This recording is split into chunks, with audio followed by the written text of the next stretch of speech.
Hello everybody, SmackDown was great once again. I hope I get to say that for a very long time to come. First of all, we're pushing both Shinsuke Nakamura and Macarena doing it's all in the hips. Cesaro, we're pushing both of those lads at the same time. And not only that, but the Roman Reigns storyline is first of all still a storyline. Long-term storytelling in WWE. How often do we see that? Never on the main roster. That's why I'm speaking about it right now. But still, it is a storyline that very much makes sense. So wait, hey, a double whammy here. I haven't taken any cocaine, I swear. I'm just in a good mood because once again, SmackDown was very good indeed. How many weeks have I said this now on the trot? Long may it continue. Roman Reigns' storyline, Nakamura, Cesaro. It's all coming up SmackDown here on these WTF Moments for last night's SmackDown. Hit the intro man. It's a good show.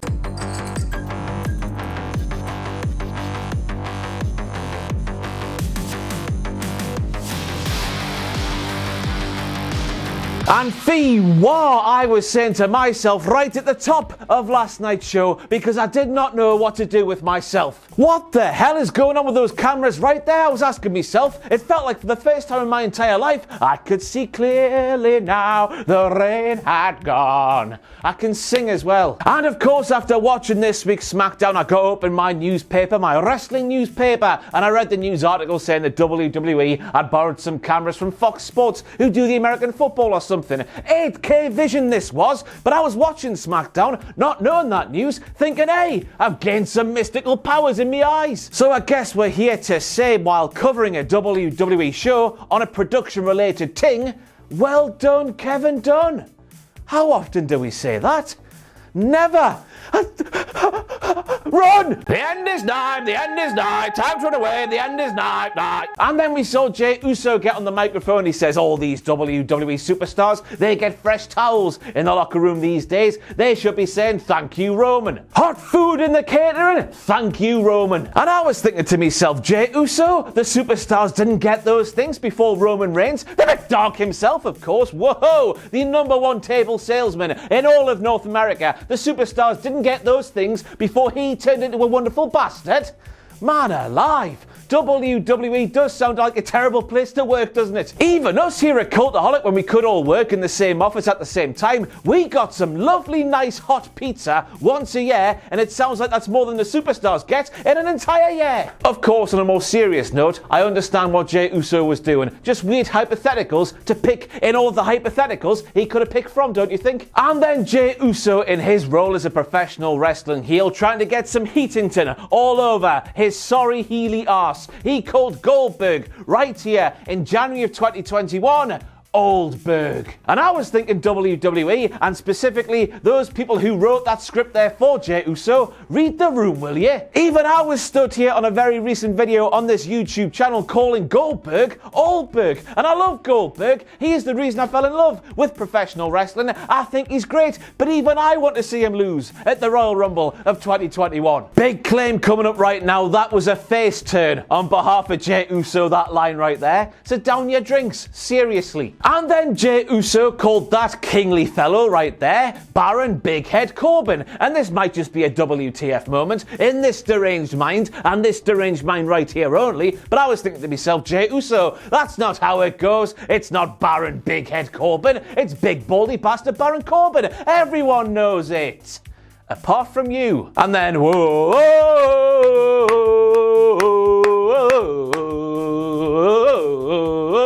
it's quite a jolly tune, isn't it? Shinsuke Nakamura returned with his babyface /old /NXT theme. Which means, of course, that once again, just like I did there in a very annoying fashion, we can all sing along once again and not get cut off by some lyrics that we do not understand. But hey ho, after that handshake last week with Daniel Bryan, it would appear that Shinsuke Nakamura is a babyface in WWE once again. He could have called Jey Uso a little bitch, but we'll forget about that. All is good in the world once again. Never Never have I seen a man speaking to another man to pause mid-sentence and look to a woman who was stood next to the man the original man is speaking to say to the woman, "Hello woman, your perfume is effective." But that's what Paul Heyman did to Sonya Deville on last night's SmackDown, and even though I do admit it probably is a movie reference I'm not getting because I don't watch too many films, me, still it was weird, so still it's a WTF moment in my opinion. So it turns out that Sonya Deville, she doesn't smell like poo. Great news everybody. And then Billie Kay, who by the way is a living breathing WTF moment when the Iconics were tragically split up by those idiots at WWE. Everyone was saying, hey ho, Peyton Royce getting a push, Billie Kay gonna get forgotten about, but the exact opposite, it's happened, hasn't it? Peyton Royce is floundering in this nonsense tag team with the Ric Flair shagging, it's true, you know it is, Lacey Evans, and Billie Kay is just being funny every single week on SmackDown with a proper spotlight being shined on her brilliance. You love to see it, don't you? But I've got to make it a WTF moment, don't I? She intentionally said that she is an expert in mosh pishing. Mosh pishing, not mosh pitting, mosh pishing. And that's just because, everybody, apparently that's the way they say it in Australia. And she's proud to be Australian, so more power to her. But still, I'm stood here, a lad from the United Kingdom, and in the UK, we say mosh pitting. Not mosh pishing. When we say mosh pishing, it just sounds like Billie Kay. She goes into a mosh pit and she pisses everywhere. Therefore, WTF. Rey Mysterio's gear.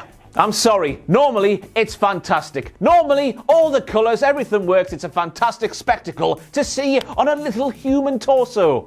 And legs. But there have been a couple of occasions in the not too distant past. I'm thinking about that skin tone singlet he had with the black thong. You know what I'm talking about. Where you're thinking, Ronald, did you get dressed in the dark, young man? And on last night's SmackDown, that was one of those occasions in my opinion. And of course I do know that beauty is in the eye of the beholder, isn't it, dear viewer? And I have no fashion sense whatsoever. So I don't know. Maybe that is a fantastic ring gear for people who do know the fashion. But I was sitting there watching last night's SmackDown, looking at Ronald Mysterious doing the wrestling, thinking, woof, woof, Ronald, woof. And then I was watching the debut of yet another interview segment in WWE when gimmick infringement Kane, he slapped me right in the taint. He shouted at me, Ross Twaddell, that is the APA's door. It's been repainted, it's been sanded down a bit of gloss, a bit of varnish has been applied to that rusty wooden surface. That makes no sense whatsoever, does it? What is wrong with me today? But the APA's famous door, which led to absolutely nowhere but was still fantastic, all the same, in the opinion of gimmick infringement Kane, it is back for one more run in WWE, disguised as Ding Dong Bailey's door. Everybody, I know we all know this, but I just need to say it for the people right at the back of the room. The greatest Royal Rumble is not a proper Royal Rumble. It doesn't count when it comes to stats like that. Mago, mago, mago, mago, mago, mago, mago, mago, mago, mago, mago. You win the Royal Rumble, you go to the main event of WrestleMania. Isn't that so cool, guys? Aren't I a massive liar, guys? Yes, you are, Maggle. And I'm only making this a WTF moment, Maggle Cole, because you did prove beyond any shadow of any doubt that you are a massive lying twat.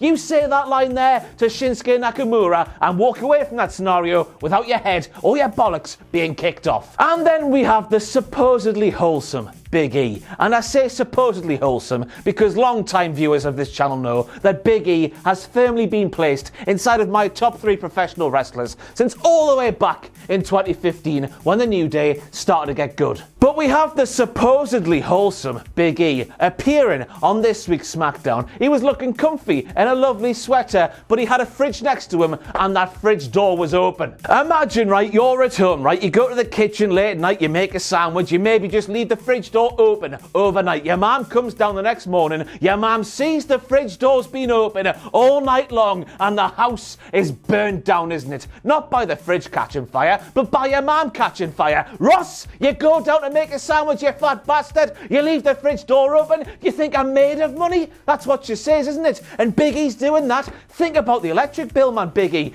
Big E, we know what the E stands for now, isn't it? It's electricity. Big electricity. Big electricity bill. That's what Big E must have each and every month with conduct like that. It's shocking. But then again, if Big E did have the fridge door closed, maybe he wouldn't be wearing that wonderful sweater. And I think that wonderful sweater is a gift to the entire world. And I was happy to see it on last night's SmackDown, so it swings and roundabouts, baby. Now let's take ourselves back to last week's WTF Moments for SmackDown. I was stood here saying, everybody calm down. I don't think Roman Reigns versus Adam Pearce will actually happen at the Royal Rumble event of 2021. This is just a plot point in the massive winding story that is Roman Reigns, the Tribal Chief, on Friday Night SmackDown. I said that to the people who were crapping on WWE's decision to put Adam Pearce in that match there, supposedly. We thought it was going to be that at the time. And everybody also crapped on me for saying that. Ross, you can't let things play out in WWE. WWE always mess things up, Ross. People were saying to me. Well, those people...